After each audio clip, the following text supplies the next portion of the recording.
It's so rare condition this day and age to read any good news on the newspaper page. Love and tradition are a grand design. Someday you'll see it's even harder to find. Well, then there must be some magic clue inside these tearful walls. 'Cause all I see is the power of dreams. Real love bursting out of every seam. As days go by, it's the bigger love of the family. Family matters. Well, we have to remember, friends, that the Lord said, according to John 14 and 15, that if you love me, you will keep my commandments. So regardless of what you think, if we love him, we have to keep them. If we don't keep them, we don't love the Lord. My name is Keith Knoll, and this has been Loud Cry. There are many Christians in different churches who have embraced the popular culture interpretation of Bible prophecy and believe that the microchip is the mark of the beast. That is quite a strange view, considering that there are already people all over the world who have a chip implanted in them, and they can use it to open doors and get into their offices and photocopy machines. If people already have a chip, then how can it be the mark, a future event on the prophetic calendar? This study will give a biblical approach to this controversial subject. As a policy, I encourage people to think for themselves, to observe everything which is presented in this ministry. I've realized in life, most people you meet are followers. They like to follow the popular view. And I like to encourage people to think outside of the box. And there's a reason why. In life, it is very easy to be deceived. And if you do not research what is presented in this study, if I make a flaw in what I've presented, then you'll be drawn into that flaw without researching it for yourself. In this study, I want to teach you how to break down and simply understand prophecy. Let me tell you the principles to start with. Number one, the book of Revelation gives a panoramic view of different insights into what's going to happen on this earth just prior to the second coming of Christ, where Christ has guided his church. But it is written in symbolic language. In the opening chapter, you see the seven-branch candlestick, which symbolically represents the churches. Now, Christ was the first person to use symbolism as an example to study prophecy. In Luke chapter 8, verse 11, it says, "Now the parable is this, the seed, literal, is the word of God, spiritual. And the majority of the book of Revelation is written in a language or style called typology. Typology really is just history repeating itself. So when you go to the book of Judges, you'll have a battle between the Canaanites and the children of Israel in a place called Megiddon, and God intervened and destroyed them. In Revelation chapter 16, you have another battle in a place called Megiddon. What happened in a geographical location is going to happen now on a worldwide location. In Egypt, you had the plague which destroyed the Egyptians, not all of them, those who were not sealed or covered with the blood. And in Revelation chapter 16, we see those plagues again being repeated. So the book of Revelation really is a repeat of what happened before. That's typology. And let me give another example. In Daniel chapter 1, the children of Israel, especially Daniel and his Hebrew friends, feared God. In Daniel 2, it talks about the fall of Babylon, thou art thy head of gold. And in Daniel 3, it talks about worshiping the image, and whoever did not bow to that image would be killed. And we see again that is repeated in Revelation chapter 14 and chapter 13. We have the fear of God, you have the fall of Babylon, and talking about worshiping the image. So all Revelation really is just history repeating itself, but it speaks in symbolic language. In Revelation chapter 13, it talks of two systems rising up. They are described as beasts. Now, what is a beast according to the Bible? In Daniel chapter 7 and verse 17, it reads, "These four beasts are four kings which shall arise out of the earth." And in verse 24, it says, "The fourth beast shall be the fourth kingdom." So allowing the Bible to be its own interpreter, the Bible says a beast symbolically represents a kingdom. So throughout Revelation, it uses symbolism. But who are these two kingdoms? And how can we know who they are and then identify the mark, the image, and number of the name? Well, let's see. To lead in shaping a new world order for the 21st century in a way consistent with American interest and the common interest. Cardinal Peter Turkson is the president of the Pontifical Council for Justice and Peace, and who many thought would be the next pope in 2013. Members of the council produced a 6,500-word document titled Towards Reforming the International Financial and Monetary System in the Context of Global Public Authority that said we need a new global government. The late Pope John Paul II was also pushing for a new international order where he said that the Church of Rome must dominate it.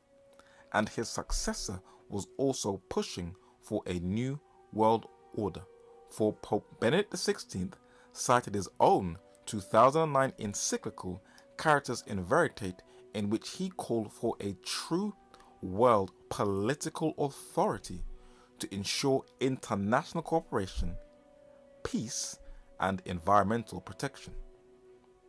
But the papacy's peace and safety talk is a dangerous smokescreen, for by peace shall destroy many, as the little horn is described by the prophet Daniel, and the two kingdoms will both advocate war.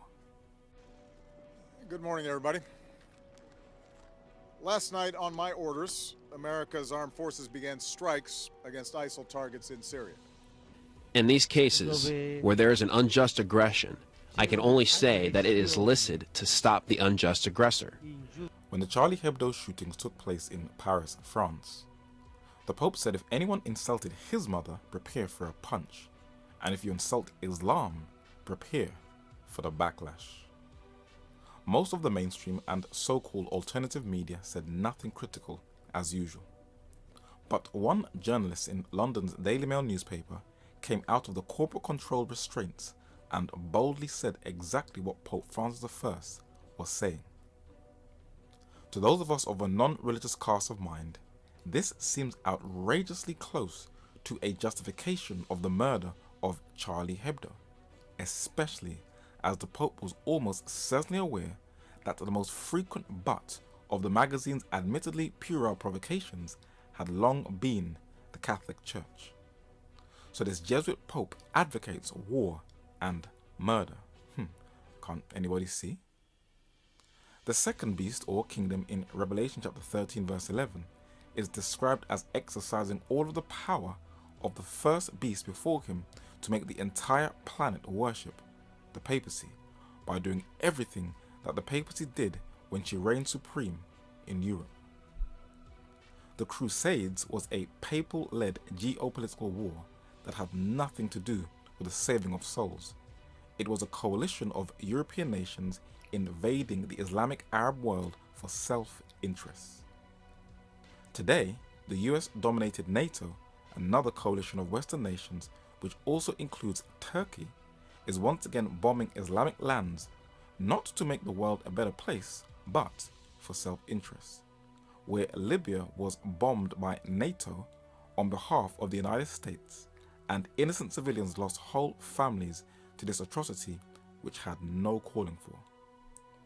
Though President Obama is continuing the United States military-industrial complex wars, at the 2015 prayer breakfast, he challenged the Crusades, and the response from both religious and secular men of European, Asian, and African descent in Protestant North America, unbeknownst to themselves, defends the papacy's past horrors. And lest we get on our high horse and think this is unique to some other place, remember that during the Crusades and the Inquisition, people committed terrible deeds in the name of Christ. But he is so boring at this point, and he's trying to do. I get it. Christians did terrible things. The Crusades killed a lot of Jews. The Inquisitions killed a lot of Jews, a lot of other people. I get it. But you know what? That was a time ago. The president yesterday at the prayer breakfast gave a speech where he lectured Americans. Let's not wag our fingers at ISIS for executing, crucifying, and setting people on fire, because we all remember exactly what Christianity did over 1,000 years ago. He's right, though. The Crusades were an awful thing, responding to another awful thing, an Islamic holy war. But he left out 3 key points. It happened like 700 or 800 years ago. I mean, you really have to go back 800 years to a crusade, which, by the way, most historians say Christians launched in response to years and years of Muslims taking over.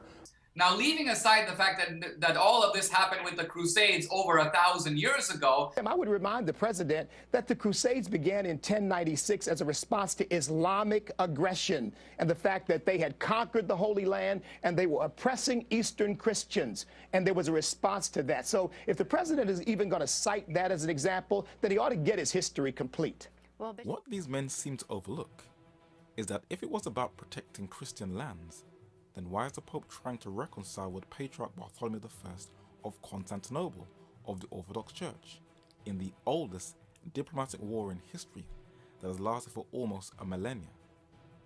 The Pope and the Patriarch may be uniting to fight ISIS, but the Orthodox Church was also a target by the Catholic-led Crusades. Philip Schaff, the Swiss-born, German-educated Protestant theologian and a church historian who taught in the United States, documented in his History of the Christian Church who was a target in the Fourth Crusade, and it was not Islam. It would be difficult to find in history a more notable diversion of a scheme from the original purpose than the Fourth Crusade. Inaugurated to strike a blow at the power which held the Holy Land, it destroyed the Christian city of Zara and overthrew the Greek Empire of Constantinople. Constantinople proved to be the richest of sacred storehouses, full of relics, which excited the cupidity and satisfied the superstition of the Crusaders, who found nothing inconsistent in joining devout worship and the violation of the 8th commandment in getting possessions of the objects of worship. This drawing, dated around 1420 by the 15th century Venetian physician Giovanni Fontana, is the forerunner to the invention called the magic lantern, modern day cinema, where a lamp projects a frightening devil image onto a screen. Athanasius Kircher was a 17th century German Jesuit priest and occultist who revolutionized the magic lantern. He is considered as the father of broadcasting, with his huge megaphone that allowed one's voice to reach thousands. But his primitive mirror projection system allowed images of purgatory and death to appear on a screen where fear was used to keep people in line. For certain effects, the fathers even made use of the magic lantern, the Jesuit savant Athanasius Kircher having been one of the first to draw attention to this possibility. With the help of such projection apparatus, they made visions and dreams especially appear on the stage. Today, the United States via Hollywood is also using certain effects or special effects to promote its worldview of American totalitarianism and heathen philosophy. The special effects is not evil, but it is being used to coerce audiences into Gnostic self-worship with films like The Matrix, and the United States being the dominant world superpower via its evolving mutants in the X-Men, or the Avengers, also another US propaganda marketing tool, is used as a weapon to bolster America, and Star Trek, where the United States military colonizes space and the universe and defends the planet against any alien attack, as the film reviews confirm. But there is one more method the United States will exercise. William Tyndale, when describing the clever intelligence apparatus of the papacy, described it as thus: that great idol, the whore of Babylon, Antichrist of Rome, whom they call the Pope, in every parish have they spies, and in every great man's house, and in every tavern and alehouse, and through confessions know they all secrets, so that no man may open his mouth to rebuke whatsoever they do. When the papacy ruled supreme in Catholic Europe, the confessional booth was a powerful tool to control every Catholic community, where the Jesuit spy system and intelligence apparatus and the confessional booth knew the innermost secrets of every single Catholic household. In today's modern world, the United States is also using the latest high-tech digital equipment to monitor every aspect of North American life and the world. Not only does the Xbox monitor your muscles and heart rate, and via its camera can see you in the dark, but even the Samsung Smart TV spies on viewers, where voice control sets capture your private conversations. Man, that is crazy. Even your TV is spying on you. Every aspect of your lives is under surveillance the more your everyday lives are incorporated into a digital world. Though the British government wants clamping down on social network sites, in the United States the government is well aware that this is the best way to build a profile of who you are, a kind of online confessional.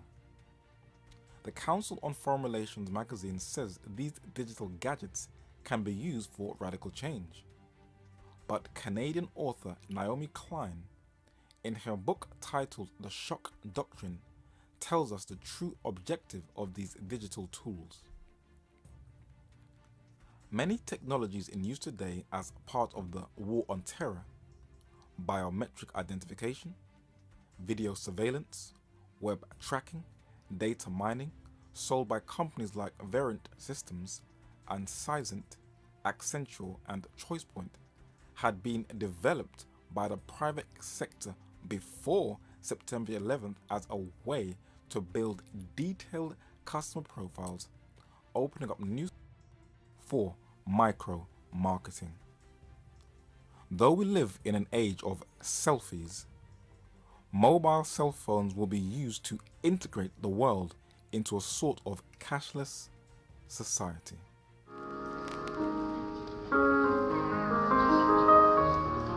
Oh, how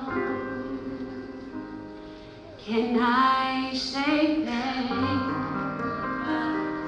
for the things that you have done for me? Oh, things so undeserved, yet you came to prove your love for me. Oh, the voices of a million angels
count of 3, we're going to say loud cry. 1, 2, 3. Loud cry! There we go. One more time. One more time. 1, 2, 3. Revelation chapter 14. And I looked, and lo, a Lamb stood on the Mount Sion, and with him 144,000, having his Father's name written in their foreheads. And I heard a voice from heaven, as the voice of many waters, and as the voice of a great thunder, and I heard the voice of harpers harping with their harps. And they sung as it were a new song before the throne, and before the 4 beasts and the elders, and no man could learn that song but the 144,000, which were redeemed from the earth. These are they which were not defiled with women, for they are virgins. These are they which follow the Lamb whithersoever he goeth. These are redeemed from among men, being the firstfruits unto God and to the Lamb. I'm Joshua Wiley, and I'd like to thank y'all for tuning in to Loud Cry. But remember now, the truth loves investigation. The truth loves investigation. Y'all have a good one. Here is the patience of the saints. Here are they that keep the commandments of God and the faith of Jesus. When I'm lost in the shadows, weary from the lies, when I'm nothing more than broken, you stand by my side. You fill my heart with wonder, and with every star that shines, it reminds me of your love. You are the hope that breaks the dark. You are the God who holds my heart. Nothing between earth and sky can separate me from your light. Hanging on to every word. You are the truth, the way, and I'm sure nothing between earth and sky can separate me from your light.